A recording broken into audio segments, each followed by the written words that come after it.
Вообще не хотела записывать это видео. На душе что-то как-то недушевно. 3 дня назад уехали из Шебекина, которая теперь Шемякина-Шмекина. И вообще не могли убежать оттуда. Как там стрёмно вообще. Настолько все бомбезно по-опасному. Мы туда с мужем переехали сразу после Крыма. Нам бабка в Шебекино квартиру в наследство оставила. Она, правда, еще жива, но мы специально приехали заранее, чтобы как-то ускорить этот процесс. Кто ж знал, что в этом Шебекино начнется такое бомбекино? Я хочу обратиться к нашему любимому президенту Владимиру Владимировичу Бункеру. Это Путину. Уважаемый Владимир Владимирович, мы ж с первых дней поддержали вашу специальную враждебную операцию. Но мы ж тогда не думали, что во время такой простой операции могут возникнуть такие непростые осложнения. Это знаете, как выглядит? Врач хотел вырезать пациенту аппендицит, а пациент неожиданно встал и отмудохал врача. Как вы такое допустили? Все ж так хорошо начиналось. Украина сама себя обстреливала, всех все устраивало. Я даже ржущие смайлики в чатиках ставила. А сейчас уже как-то не до смайликов. Да и как их ставить, если ни интернета, ни связи нет? Столько военных в городе. Сначала непонятно было, где наши, а где не наши. А потом оказалось, что там все наши. И получается, что наши фигачат по нашим, а наши в ответ по нашим фигачат. Радует только одно. Чем бы это все ни закончилось, в любом случае в Шебекино победят наши. Наша доблестная полиция куда-то доблестно исчезла. В городе полно мародеров. Да что там далеко ходить? Мы вон на днях с мужем, чтобы далеко не ходить, зашли к соседям, пока их не было дома. Вынесли у них там плазму, мультиварку, унитаз. Чисто по-соседски так, по-домушнему. Сложили все это аккуратно у себя в квартире.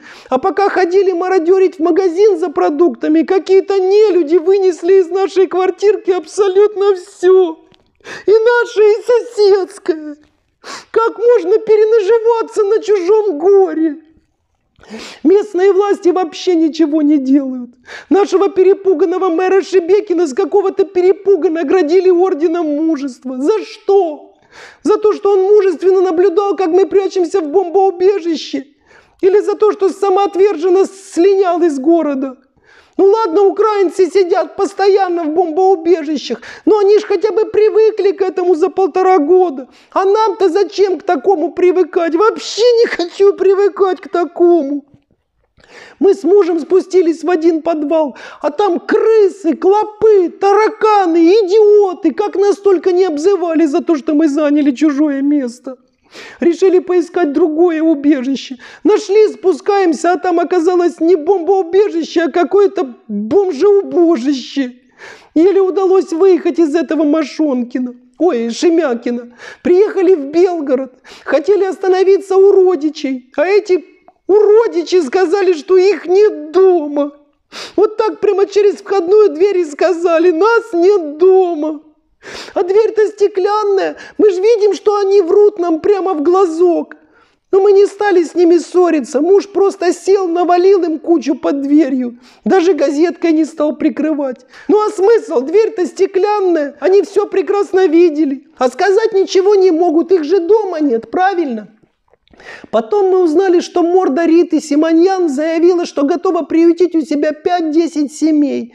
Мы такие радостные, позвонили ей. Оказалось, что все это бесплатно, но там куча всяких дурацких условий. Например, проповедовать боброедство, чистить зубы только ее щеткой, брить Тиграну спину по воскресеньям. Мы, естественно, сразу же наотрез согласились, но в итоге в эти 5-10 семей мы так и не попали. Теперь вот живем тут, на стадионе, душевно так, по-спортивному. Все-таки как хорошо, что наши спортсмены под санкциями, и им тут тренироваться не надо. Что сказать, в принципе, нас все устраивает. Здесь все чистенько, аккуратненько было, пока нас сюда не заселили. Муж по привычке надел шарфик ЦСКА и уже 3-й день сидит на трибунах, бухает и орет на всех. Нервы, конечно, на пределе. Мы с мужем уже 5-й день не спим. Да что там 5-й день, мы уже с ним последние несколько лет не спим. Говорит, что я его как женщина не устраиваю. Главное, начальника его я устраиваю, соседа устраиваю, сторожа тут на стадионе устраиваю, даже случайного прохожего запросто могу устроить, а его, видите ли, нет. В общем, такие дела. Я уже не знаю, что и думать. Может, это я такая невезучая? Я ж куда ни приеду, всегда приходится оттуда выезжать. Украинцы уже смеются надо мной. Говорят, чтобы я скорее в Кремль ехала. Что без Кремля наконец-то уехали те, кто уже 20 лет вообще не хочет уезжать оттуда.